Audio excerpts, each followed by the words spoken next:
السلام علیکم ورحمۃ اللہ وبرکاتہ۔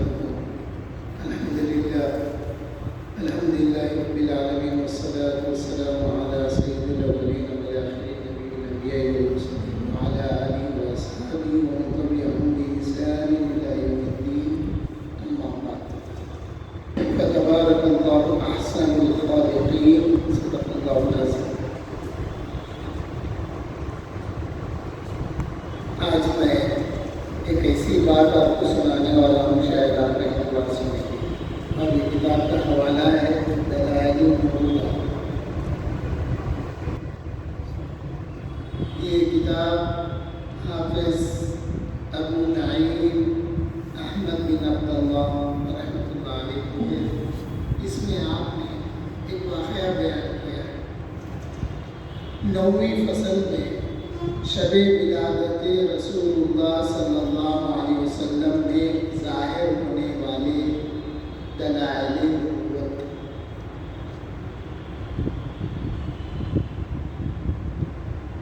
جب حضرت آمنہ رضی اللہ عنہا کے سرانے نبی کریم صلی اللہ علیہ وسلم کے لیے قدرت کا تعویذ موجود تھا۔ قدرت کا تعویذ موجود تھا۔ کب؟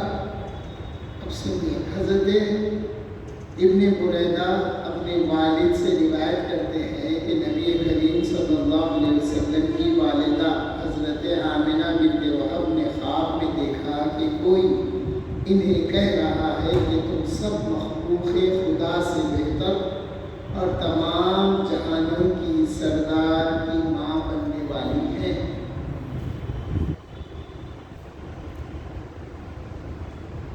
جب وہ پیدا ہوں تو ان کا نام احمد اور محمد صلی اللہ علیہ وسلم رکھنا اور ان کے گلے میں یہ تعویذ ڈالنا۔ جب آپ خواب سے بیدار ہوئی تو اپنے سر کے قریب سنہری حروف سے لکھی ہوئی یہ تحریر موجود پائی۔ اس تعویذ میں لکھا ہوا کیا تھا؟ عربی کے الفاظ ہیں، اس کا ترجمہ سنا دیتا ہوں۔ میں پناہ مانگتی ہوں وحدہ لا شریک کی ہر حاسد کے شر سے، ہر بھٹکتی مخلوق سے، کھڑی ہو یا بیٹھی ہو، جو سیدھی راہ سے ہٹی ہوئی ہے اور فساد کے لیے کوشاں ہے، اور پناہ مانگتی ہوں ہر کوپ میں اور گرہ لگانے والے سے، اور مردود مخلوق سے جو لوگوں کی گزرگاہوں پر گھات لگائے بیٹھتی ہیں۔ آگے یہ لکھا تھا کہ میں اس بچے کو خدائے برتر کی پناہ میں دیتی ہوں اور اسی کے دست زبردست و نہا کے حوالے کرتی ہوں۔ اس نے آپ کی دونوں آنکھوں کے درمیان نور دیکھا تو جنسی خواہش کی تکمیل کی دعوت۔ یہ ہونے کے بعد حضرت عبداللہ جب ایک عام سے گزرے تو ایک عورت نے آپ کی آنکھوں میں دیکھا، تو پھر اس کو، اس عورت کو، اس کے اندر ایک شہوت پیدا ہوئی، وہ نور یا وہ آنکھوں میں جو چمک دیکھی نور کی تو، اور حضرت عبداللہ بہت خوبصورت بھی تھے، تو اس نے حضرت عبداللہ کو آفر کی۔ تو حضرت عبداللہ نے کہا، اور نہ صرف اس نے اپنی جنسی خواہش کی آفر کی، الفاظ یہ آئے ہیں، اور اس عورت نے کہا اگر آپ میری خواہش پوری کر دیں تو آپ کو 100 اونٹ دوں گی۔ آپ حضرت عبداللہ نے کہا میں نے ابھی غسل کرنا ہے، پھر تیری بات سنوں گا۔ یعنی وہاں سے اعراض کرنے کے لیے حضرت عبداللہ نے اس عورت سے کہا۔ اس کے بعد کیا ہوا؟ حضرت آمنہ یہ خواب دیکھے، یہ تعویذ تھا جس کا اردو ترجمہ میں بتایا، اس کے بعد حضرت عبداللہ کا گزر ہوا، وہ بات آئی۔ حضرت عبداللہ اپنی زوجہ حضرت آمنہ بنت وہب کے پاس گئے اور ان سے مباشرت فرمائی، اور یوں حضرت آمنہ کے دامان امانت میں سید الانبیاء صلی اللہ علیہ وسلم کا پاکیزہ و مبارک جوہر ولادت جلوہ گر ہو گیا۔ بعد ازاں حضرت عبداللہ اس عورت پر اور بقول عامر ابن سعد لیلہ ادویہ پر گزر ہوا، آپ فرمانے لگے ابھی تیری خواہش باقی ہے۔ تو معلوم ہوا کہ جو چیز آنکھوں میں تھی وہ اب رحم میں آ گئی، اور پھر اس کو پوچھنے لگے کہ تیری جو چاہت تھی وہ مجھ سے، میری ذات سے نہیں تھی، تیری چاہت تو اس چمک سے تھی، اس نور سے تھی جو میری آنکھوں میں چمک رہا تھا۔ تو پھر اس سے پوچھنے لگے، کہنے لگی اے عبداللہ نہیں، اب نہیں ہے میری خواہش۔ فرمایا کیوں؟ وہ عورت کہنے لگی اس لیے کہ جب آپ پہلی مرتبہ میرے پاس سے گزرے تھے اس وقت آپ کی دونوں آنکھوں کے درمیان نور نبوت چمک رہا تھا۔ اب جو آپ واپس آئے ہیں تو وہ نور آمنہ بنت وہب نے آپ سے لے لیا ہے۔ تو جیسا پچھلے جلسوں میں بتایا گیا، اللہ تعالیٰ نے فرمایا یعرفونہ کما یعرفون ابناءہم، اے میرے محبوب یہ آپ کو ایسے جانتے ہیں، اس قدر زیادہ جانتے ہیں، وہ اپنے بچوں کو بھی نہیں جانتے جتنا آپ کو جانتے ہیں۔ تو ان کو معلوم تھا یہ سلسلہ ایسا آئے گا، اور وہ جس وقت وہ نور حضرت عبداللہ کے ماتھے میں چمکا، یہ عورت پہچان گئی تھی کہ اس کو علم تھا وہ بات کا، اس لیے آخر میں کہنے لگی کہ آپ کے پاس جو نور نبوت تھا وہ آپ کی پیشانی میں باقی نہیں رہا، اس لیے اب میری خواہش آپ کے ساتھ باقی نہیں رہی۔ اور اس نے یہاں تک بھی بتا دیا کہ یہ نور آپ کی زوجہ حضرت آمنہ بنت وہب کے پاس چلا گیا ہے، وہ لے لیے۔ سعد ابن ابی وقاص رضی اللہ تعالیٰ عنہ فرماتے ہیں ہم سب خلق خدا سے زیادہ صاحب برکت اور کثیر اولاد ہیں۔ حضرت عبداللہ بن عبد المطلب ایک دن پیادہ نکلے، یعنی پیدل نکلے اور وادی بطحہ میں جا بیٹھے، وہاں لیلہ ادویہ نے انہیں دیکھا تو اپنی طرف دعوت دی۔ وہ جو عورت تھی اس کا نام لیلہ ادویہ اوپر بھی آیا ہے۔ حضرت عبداللہ نے فرمایا میں پھر کبھی آؤں گا۔ آپ سیدھے اپنی زوجہ آمنہ بنت وہب کے پاس تشریف لے گئے، ان سے مباشرت فرمائی۔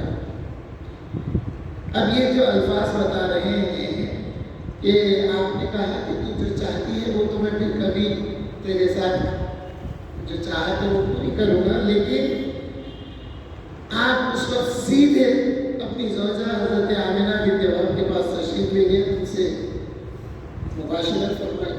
تو معلوم یہ ہوا کہ حضرت عبداللہ کو ڈر ہوا، خوف ہوا کہ کہیں یہ لوگ اور بھی خواہش کرنے لگے اس کے علاوہ، یا یہ زبردستی کچھ ہو جائے، اللہ بہتر جانتا۔ تو یہ فوری منتخب ہو گیا پورے مصطفیٰ۔ اس لیے آقا کریم نے فرمایا کہ میرے والدین حضرت آمنہ و حضرت عبداللہ سے لے کر حضرت آدم علیہ السلام تک میرا جو سلسلے تولد ہے یہ نکاح کے ذریعے ہوا، یہ اسلام کے ذریعے ہوا، غیر اسلام کی کوئی رسم اس میں ملوث نہیں تھی۔ فرمایا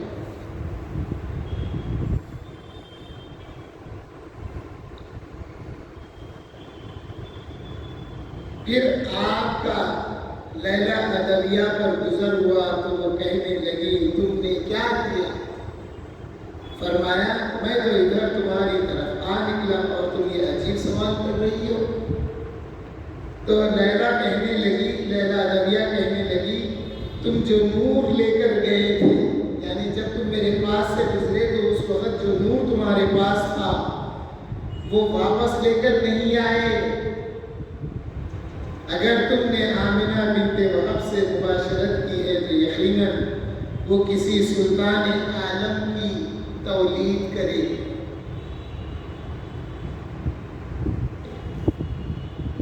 یہ تھا حضور صلی اللہ علیہ وسلم کی ولادت سے پہلے کے واقعات میں سے ایک واقعہ۔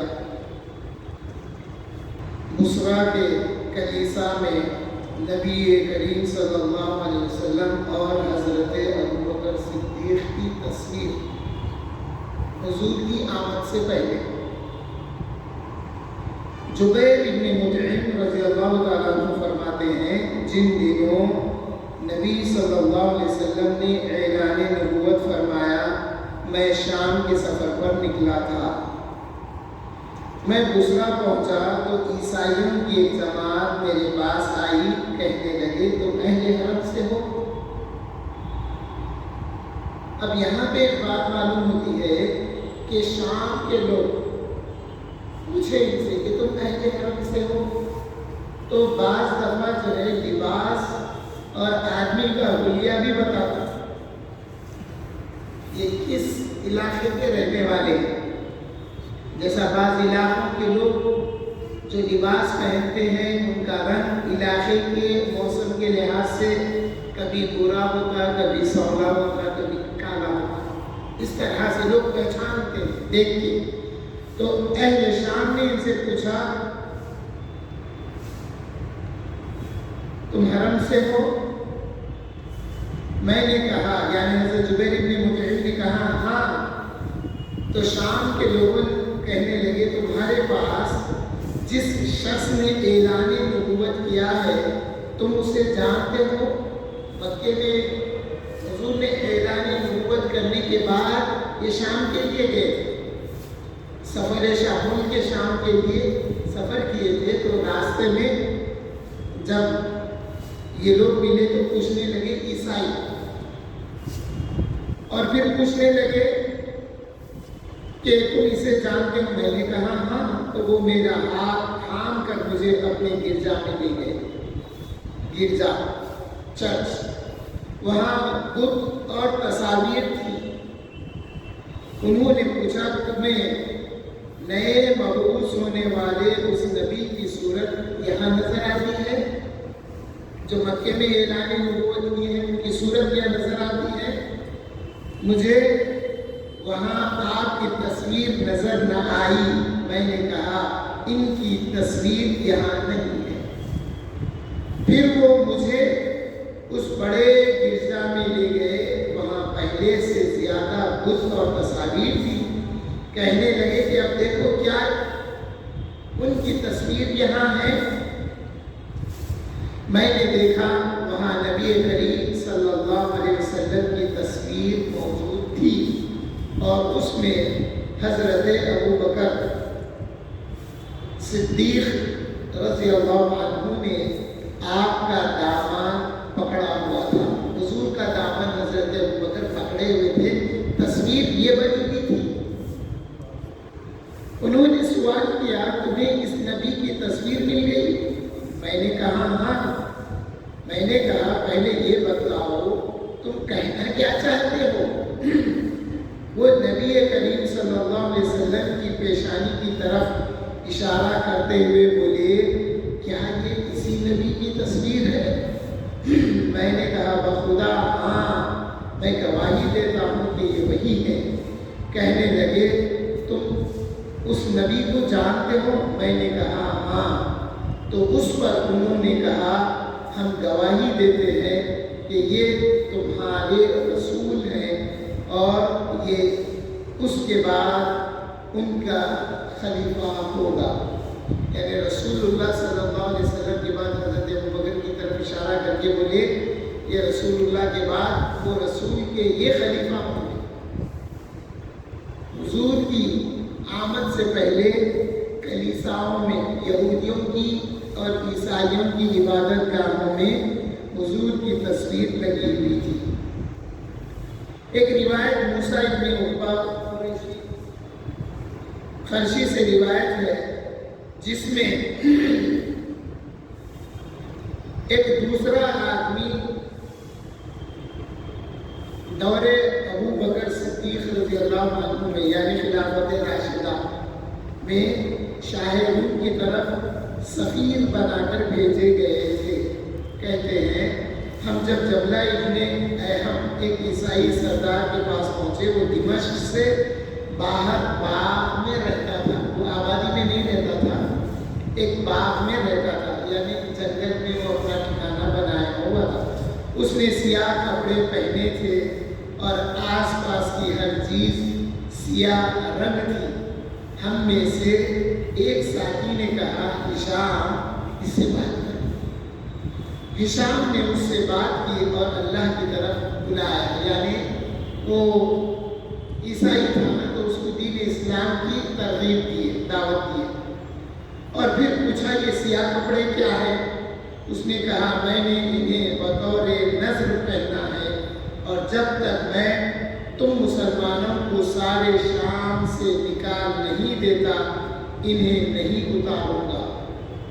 دیکھیے اس زمانے میں بھی ایسے لوگ قسمیں کھاتے تھے، نظر مانتے تھے، منت مانتے تھے۔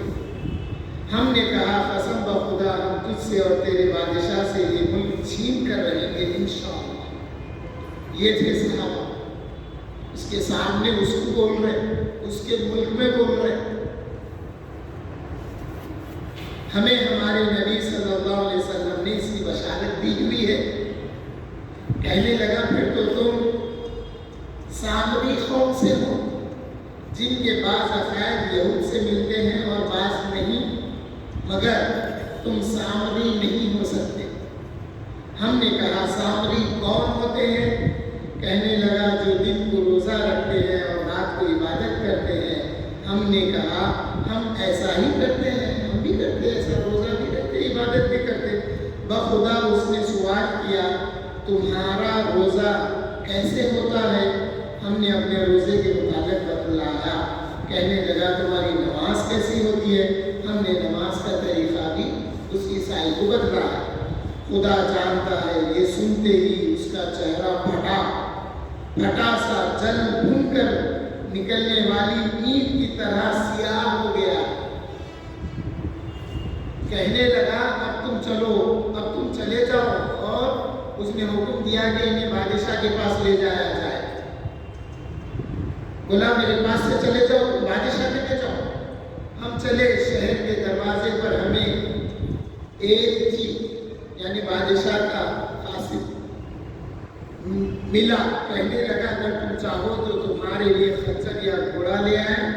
اب دیکھیے یہاں سے پروٹوکول دیا گیا بادشاہ کا، عزت احترام اور تقریب کے ساتھ ان کو لایا جا رہا ہے، پیدل نہیں، سواری کی پیشکش کی جا رہی ہے۔ ہم نے کہا نہیں، ہم اسی حالت میں جائیں گے۔ اس نے بادشاہ کو پیغام بھجوایا کہ یہ لوگ نہیں مان رہے ہیں، سواری کو قبول نہیں کر رہے ہیں۔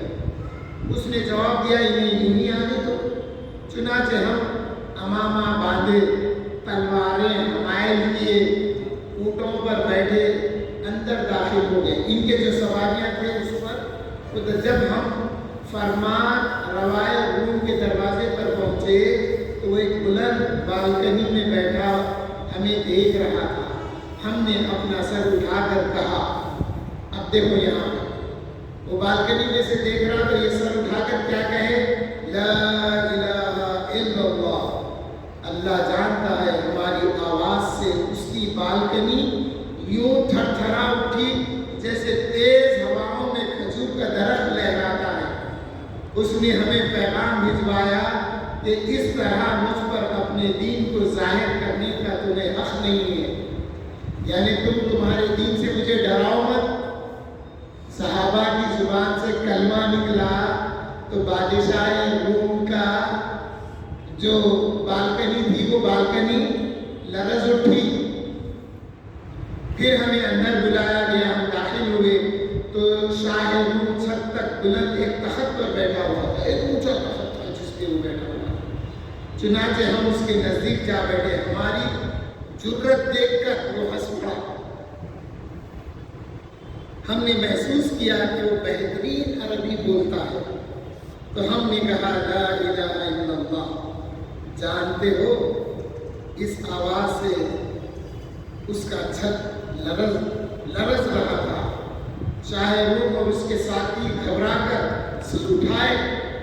شاہ نے کہا تمہارے پاس بڑا طاقتور کلام ہے، جب یہ لوگ لا الہ الا اللہ پڑھے دوبارہ تو پھر نہ صرف اس کا جو تخت پر بیٹھا تھا وہ لرزنے لگا، دیواریں لرزنے لگی، بادشاہ روم اور اس کے جو وزراء، جو اس کے عمراء، جو اس کے ہم نوا بیٹھے تھے، چھت کی طرف دیکھنے لگے، کیا یہ چھت بھی ہل رہا، گر جائے گا کیا چھت؟ اس کے بعد کیا ہوا؟ گھبرا کر سر اٹھا کر دیکھے چھت کی طرف۔ شاہ نے کہا تمہارے پاس بڑا طاقتور کلام ہے۔ ہم نے کہا یہ کلمہ ہے ہمارا۔ کہنے لگا اس سے قبل بھی تم نے کلمہ ہی پڑھا تھا، یعنی جب تم داخل ہوئے تھے تو جب بھی کلمہ پڑھے تو معلوم یہ ہوا پہلی بار جب کلمہ پڑھے تو دل میں پڑھے، جب دوبارہ قریب پہنچے تو آواز سے پڑھے۔ یہ باتیں سمجھنے کی ہے، اس میں یہ باتیں ظاہر ہوتی ہے۔ پھر کیا ہوا؟ اس نے سوال کیا، ہم نے کہا ہاں۔ اس نے سوال کیا جب تم اپنے دشمن کے ملک میں اسے پڑھتے ہو تو ان کی عمارتیں لرزنے لگتی ہیں؟ ہم نے کہا نہیں، اور نہ ہم نے کبھی پہلے لرزتی دیکھی ہے، یہ صرف تمہارے لیے ایسا ہوا ہے۔ شاہ نے کہا ایسی سچی بات کرتے ہو، بتلاؤ۔ اس کو بھی معلوم تھا سچی بات کرتے ہو، بولا کیوں بولا؟ اس کو معلوم تھا کہ ایک وقت آئیں گا ایسا، یا یہ جو آخری نبی کے اصحاب ہوں گے جب وہ کلمہ پڑھیں گے تو در و دیوار لرز جائیں گے، اس کو معلوم تھا۔ اس لیے اس نے کہا کیسی سچی بات کرتے ہو۔ پھر کیا ہوا؟ اب پوچھنے لگا بتلاؤ تم شہر فتح کرتے ہوئے کیا کہتے ہو؟ ہم نے کہا ہم کہتے ہیں لا الہ الا اللہ واللہ اکبر۔ کہنے لگا جیسے تم آپس میں سلام کہتے ہو تو تم نے مجھے ایسا کیوں سلام نہیں کیا؟ دیکھو اب اس کو یہ بھی معلوم ہے آپس میں یہ لوگ السلام علیکم ورحمۃ اللہ وبرکاتہ کہتے ہیں، یعنی دعا دیتے ہیں، تو تم میرے کو دعا کیوں نہیں دیے؟ تم جیسے آپس میں سلام کرتے سلام نہیں کیے۔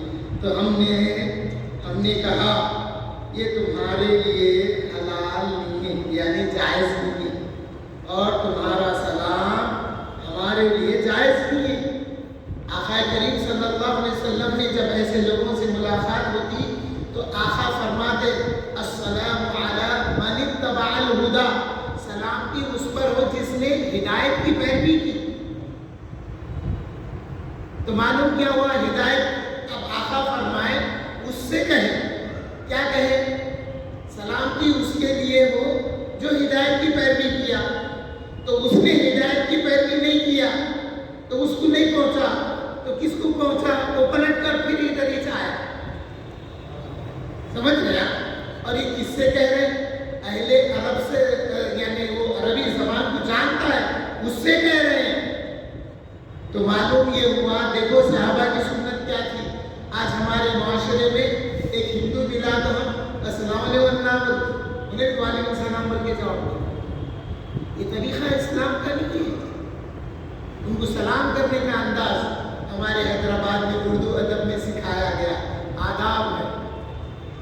آداب عرض ہے بھی نہیں کرنا، یہ دونوں طرح سے، یہ جو یوں کرتے نا غیر مسلموں کو اپنے آپ کو نیچا دکھا رہا، میں آپ کا ادب کر رہا ہوں، آداب ہے بولنا ختم۔ انہیں پکڑ کے پوچھتا آداب ہے عرض ہے کیوں نہیں بولے؟ بھائی آپ اپنا اسٹینڈرڈ بھی تو بنائیے نا، اور ہمت بنی تو بولنا ہدایت سلام بھی اس پر ہے جو ہدایت پر ہے۔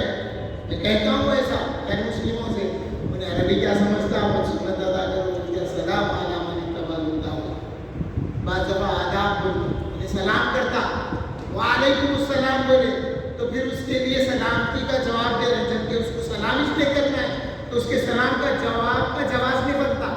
اب اگر کوئی بولے نہیں آپ اس کو دعا دے رہے ہیں کہ وہ سلامتی، ارے بھائی ایمان لایا تو سلامتی ہے، ایمان نہیں لایا تو اللہ کی سلامتی ہے اس کے لیے۔ یہ چیزیں غور طلب ہے حاضرین۔ پھر کیا ہوا؟ تو تمہارا اسلام کون سا ہے؟ ہم نے کہا ہمارے اسلام اہل جنت والا ہے۔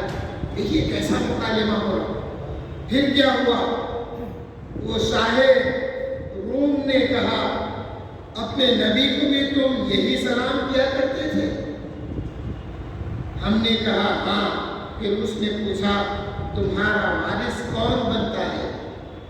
ہم نے کہا جو قریب رشتے دار ہو. کہنے لگا تمہارے فرمان رواؤں کے بھی یوں ہی وارث ہوتے ہیں؟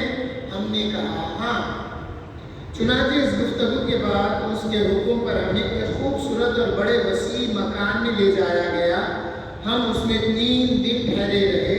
پھر بادشاہ نے ہمیں ایک رات اپنے پاس بلوایا. ہم گئے. وقت اس کے پاس کوئی دوسرا نہ تھا. اس وقت اس بادشاہ کے علاوہ کوئی دوسرا نہ تھا.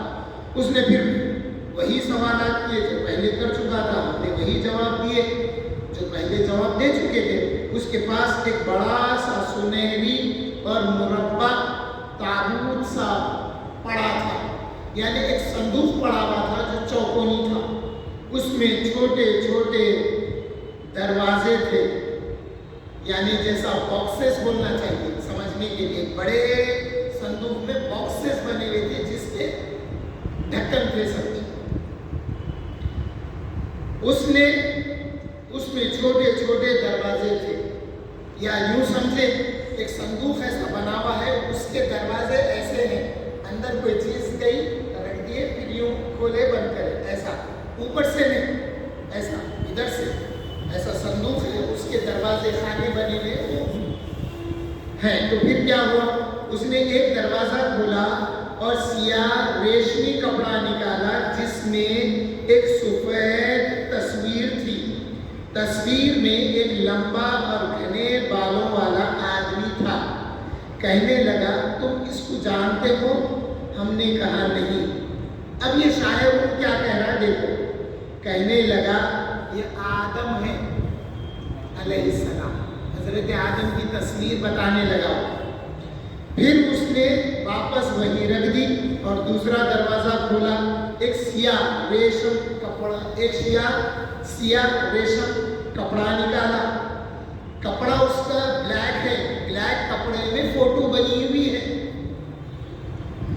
سفید تصویر تھی. ایک آدمی جس کا بڑا سر، لمبے بال، بھاری جسم اور سرخ آنکھیں تھی. کہنے لگا، وہ بادشاہ پوچھ رہا ان سے کہ تم اسے پہچانتے ہو؟ ہم نے کہا نہیں. کہنے لگا یہ نوح علیہ السلام کی تصویر ہے. پھر کیا ہوا؟ اس نے واپس رکھ دی اور ایک دوسرا دروازہ کھولا. سیاہ ریشم کپڑا نکالا جس میں سفید تصویر تھی. ایک آدمی جس کا سر اور داڑھی سفید ہے مسکرا رہے ہیں. کہنے لگا اس شخص کو پہچانتے ہو؟ ہم نے کہا نہیں. کہنے لگا یہ ابراہیم ہے جن کی تصویر ہے. پھر کیا ہوا؟ اور ایک دوسرا دروازہ کھولا. ایک سفید تصویر والا ریشم نکالا. ہم دیکھتے ہی کہے یہ ہمارے نبی محمد صلی اللہ علیہ وسلم ہے. شاہ روم کہنے لگا بخدا واقعی یہ محمد رسول اللہ ہے. وہ کھڑا ہو گیا اور پھر بیٹھتے ہوئے بولا تمہیں اپنے خدا اور اپنے دین کی قسم ہے، بتلاؤ کیا یہی تمہارے نبی ہیں؟ پھر پوچھ رہا ہے. ہم نے کہا اللہ اور اپنے دین کی قسم یہ ہمارے نبی ہیں. ہم انہیں یوں دیکھ رہے ہیں جیسے ان کی حیات میں دیکھا کرتے تھے. کہنے لگا میں نے یہ تصویر آخری دروازے میں رکھی تھی مگر اس لیے جلدی نکال لی تاکہ تم سے اس بارے میں پوچھ سکوں. پھر اس نے وہ تصویر اپنی جگہ رکھ دی. یہ کب گئے تھے؟ حضرت ابوبکر صدیق رضی اللہ عنہ کے دور خلافت میں سفیر بن کر، حکومت کے نمائندے بن کر اس بادشاہ روم کے پاس، ہرقل جس کا نام تھا، اس کے پاس گئے تھے. اور دیکھیے اس کی بے چینی بھی. چند انبیاء کی تصاویر بتایا اور پھر بے چین ہو گیا. آخر میں حضور کی تصویر بتا دیا. پھر کیا ہوا؟ پھر ایک اور دروازہ کھولا. ایک سفید تصویر نکالی. اس میں ایک تصویر میں آدمی تھا جس کے ہونٹ کھلے ہوئے، آنکھیں گہری تھی، دانت جڑے ہوئے اور داڑھی گھنی تھی. مسکرا رہے تھے. شاہ روم کہنے لگا انہیں پہچانتے ہو؟ ہم نے کہا نہیں۔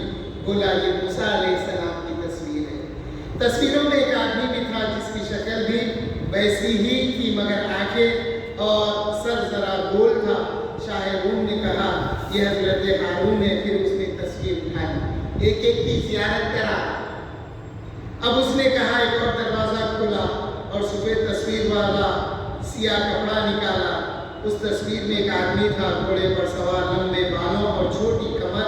کہنے لگا اسے پہچانتے ہو؟ ہم نے کہا نہیں۔ کہنے لگا یہ سلیمان علیہ السلام ہے۔ پھر وہ تصویریں رکھ دی۔ پھر اس نے دو اور دروازہ کھولا اور سفید تصویر نکالا، جس تصویر میں جس کا زرد رنگ، کشادہ جبین، خوبصورت داڑھی اور ہر عضو مناسب تھا۔ کہنے لگا انہیں پہچانتے ہو؟ ہم نے کہا نہیں۔ کہنے لگا یہ حضرت عیسیٰ ابن مریم کی تصویر ہے۔ اس نے پھر اس تصویر کو رکھ دی اور اس کے حکم سے وہ مربع تابوت اٹھا لیا گیا، وہ صندوق اٹھا لیا۔ اب ہم نے اس سے پوچھا، ہم نے اپنے نبی کی تصویر تو پہچان لی کیونکہ ہم نے انہیں دیکھا ہوا تھا، مگر باقی تصویروں کے صحیح ہونے پر ہم کیسے یقین کر سکتے ہیں؟ کہنے لگا حضرت آدم نے اللہ سے سوال کیا تھا کہ انہیں ہر نبی کی صورت دکھلائی جائے۔ اللہ نے ایک جنتی ریشم پر تمام تصویریں انہیں عطا فرمائی۔ پھر ذوالقرنین کو غروب آفتاب والی جگہ سے خزانہ آدم علیہ السلام سے ملا۔ یہ وہی تصویریں تھی جو آدم علیہ السلام کو اللہ نے عطا کی تھی، اور وہ ایک صندوق میں تھی جس کو حضرت آدم علیہ السلام نے حضرت آدم سے حضرت ذوالقرنین کو ملی۔ پھر دانیال علیہ السلام نے ان سے مزید تصویریں بنائی، تو یہ بالکل اصل تصاویر ہیں۔ قسم بخدا اگر مجھے اپنے ملک سے بھاگ جانے پر جان کا خطرہ نہ ہوتا، میں بلا تکلف ایک غلام کی طرح ملک کی غلام کی طرح خدمت کروں گا۔ ممکن ہے مجھے اس کا موقع مل ہی جائے۔ چنانچہ اس نے ہمیں بہتر نذرانے دیکھ کر رخصت کر دیا۔ حضرت شرابیل کی روایت، حضرت شاہ روم نے ایک اور دروازہ کھولا اور اس میں سے تصویر نکالی، جو تصویر آدم سے مشابہ ایک تصویر تھی۔ لمبے بال، درمیانہ قامت، حسین اور غضبناک چہرہ۔ کہنے لگا پہچانتے ہو؟ یہ دودھ ہے۔ پھر اس نے حضرت اسحاق علیہ السلام کی تصاویر بھی بتائی۔ تو میں اس بات کو یہیں پہ اختتام پذیر کر لیتا ہوں، اس لیے کہ